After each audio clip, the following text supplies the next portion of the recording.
This is the second part of the Celebration of Life ceremony, a course to help you put together a service for a loved one. This particular episode is welcoming the people and introducing the service. A quote for you. One of the marvellous things about community is that it enables us to welcome and help people in a way we couldn't as individuals. So, let's start with some things we're going to cover in this short course. First of all, preparing for the service, setting the scene, inviting people to feel part of the ceremony, the welcome, reassuring people that they are in the right place, a first mention of the deceased or loved one, an introduction of important people, apologies from those who are sadly unable to attend, saying something familiar about the deceased. First thing we have to do is prepare for the service. There's nothing worse than mobile phones going off. So invite people to switch off their mobile phones, or at least put them into silence or airplane mode.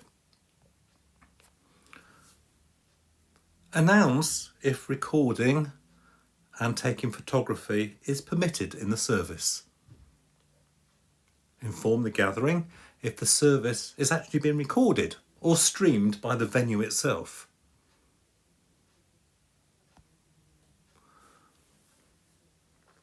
Service booklets can be ordered from the funeral director, and if you have those, that will normally be placed on the seats prior to the service. If possible, it's always nice for everyone to have one, but this isn't always possible. Hymn books are generally provided by the chapel. Setting the scene. There are many ways to start a service. Some are humanist, non-religious, and some more spiritual or religious. Please see the video about choosing suitable music. There's a link below. A religious service will often begin with a time of prayer, but this isn't the case with a humanist one. So as the music fades out, normally people will wait for the celebrant to begin to speak. If they don't wait, then the celebrant should continue as if there was silence in the room, using the microphone to introduce the service. There's a useful hint. Try not to be cross or show frustration, and you don't even have to ask people to stop speaking. You don't even need a hard stare. If people are speaking when you want to start, simply wait and quietly look in their direction. Once they realise that the room has gone quiet and everyone else is also looking and listening to them, they will generally stop and pay attention. One of the most important things to do is make everyone feel welcome. So a really simple opening statement is something like this. May I, on behalf of the family, welcome you all to any town crematorium. It doesn't have to be complicated or difficult. Next, reassure the gathering that they are in the right place. And again, a simple sentence is all that is needed. John Smith passed away peacefully on the 1st of July. He was 87. Of course, it's quite acceptable to say other appropriate things. Something like, with family at his side, or in his sleep, or suddenly, or after a brave battle. Another helpful hint. Try using the terms that are most comfortable to the family. For instance, some people prefer the words passed away, and others prefer died. Humour can sometimes be really helpful, but only use humour if you are absolutely sure that it is appropriate and with the full knowledge and consent of the family and next of kin. So we go on to mention the important people in your loved one's life. In this case, our thoughts are particularly with his wife of 60 years, that's Jane. Of course, our condolences are with her. So John was a much-loved father to John, the late James, and Matthew and Mary, a grandfather to, and you can name all the grandchildren if you wish, a great-grandfather to, and again, if you wish, you can name all the great-grandchildren. In this case, there's also an apology from his daughter Mary, who cannot be here today as she lives in Australia, but she's joining us via webcast. Again, a useful hint. You don't need to mention absolutely everyone. In fact, a huge list of names can sound comedic. So something like, he was a granddad to 6, a great-granddad to 9 can be sufficient.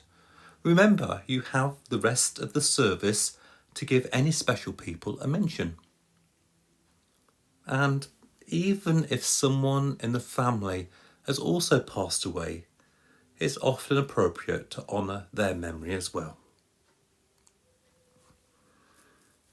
Let's talk about adding something special. So in this case, John will be remembered for his devotion as a husband and family man, and his lifetime work as a familiar window cleaner for 40 years in the Anytown area. Something about his character, also for his kindness and patience. And then sometimes choosing something a little bit more unexpected can lift the moment. So those things that can lift the moment, something a little bit more light-hearted. A pet owner of over 20 cats. Someone who always wore his flat cap, even in bed. A man who felt very much at home in his garden shed. Or perhaps choose something that he or she would want to be said at that moment, or how they would want to be remembered. So let's take this from the top. So start with the introduction. May I, on behalf of the family, welcome you all to Anytown Crematorium. Before we begin, could I remind you that photography is not permitted during the service. However, the ceremony is being streamed via a live link at this time. John Smith passed away peacefully on the 1st of July. He was 87. John was a much-loved husband of 40 years to Jane, a beloved father to John, the late James, also Matthew and Mary, as well as a grandfather to 6 and a great-grandfather to 9. I've been asked to offer an apology from his daughter Mary, who cannot be here today as she lives in Australia, but she's certainly here in spirit and is joining us via webcast. John will be remembered for his devotion as a husband and family man. His lifetime work was a familiar window cleaner for 40 years in the Anytown area, and also for his kindness, patience, and his unique sense of humour, which often meant that he would most likely laugh at the most inappropriate times and would probably find something to laugh about, even at his own funeral. And finally, don't forget you can introduce yourself and add a reading, poem or scripture if it's appropriate.